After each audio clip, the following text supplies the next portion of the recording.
ის ვირუსი დღეს კიდევ 2 პაციენტი გარდაიცვალა, ორივე შემთხვევაში მიზეზი სავარაუდოდ დაგვიანებული მკურნალობა, რამაც მძიმე გართულება გამოიწვია. დღეს არსებული მონაცემებით ყოველ 100,000 მოსახლეზე 322 დაავადებული ფიქსირდება, რაც იმას ნიშნავს, რომ გავრცელების მაჩვენებელი მატულობს.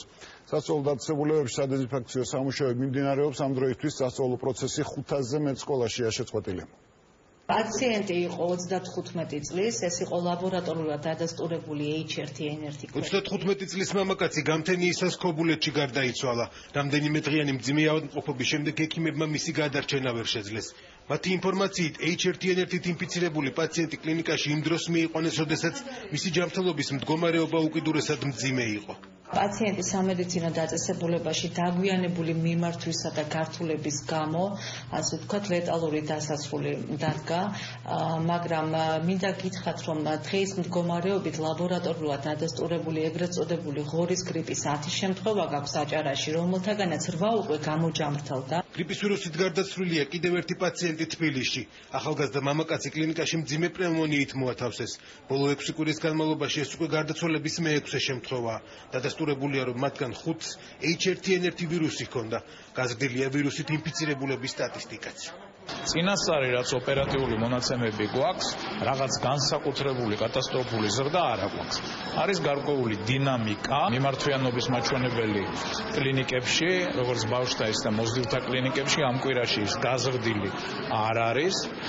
ზოგადად ლაბორატორულად დადასტურებული შემთხვევები, რა თქმა უნდა, მეტი გვაქვს. გრიპის ვირუსის გამო საგანგებო რეჟიმში აგრძელებს მუშაობას სამედიცინო ცენტრები. 24 საათის განმავლობაში მუშაობენ საოჯახო ექიმების ჯგუფებიც. პაციენტები მოდიან ვირუსული ინფექციის დიაგნოზით, აქ უტარდებათ კვლევები, სისხლის საერთო ანალიზი, გულმკერდის რენტგენოსკოპიული კვლევა, ეძლევათ ბინაზე დანიშნულება. ერთეული მძიმე შემთხვევებია, მაგრამ ისეთი, რომელიც ბინაზე მკურნალობას ექვემდებარება და სტაციონარი ჯერჯერობით არ დაჭირვებია.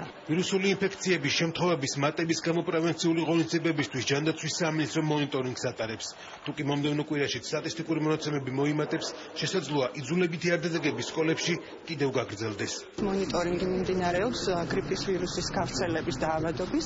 შესაბამისად, უკვე ასე ვთქვათ, მოხდება გადახედვა სტატისტიკური მონაცემების, თუ რამდენად ასე ვთქვათ, ხდება მატება, ან პირიქით კლება გრიპის ავადობის და შესაბამისად ასე ვთქვათ, ღონისძიებები, გადაწყვეტილება იქნება მიღებული გაგრძელდეს, ასე ვთქვათ, სწავლის პროცესის შეჩერება თუ აღდგეს. დაავადების გავრცელების ახალი სტატისტიკა ორშაბათს გამოქვეყნდება. ბოლო მონაცემებით კი ყოველი 100,000 მოქალაქიდან 232-ს H1N1 აღენიშნება. ეპიდემიის თავიდან არიდების მიზნით კი ჯანდაცვის სამინისტრო საგანმანათლებლო დაწესებულებების ხელმძღვანელებს მოუწოდებს დეზინფექცია ჩაატარონ.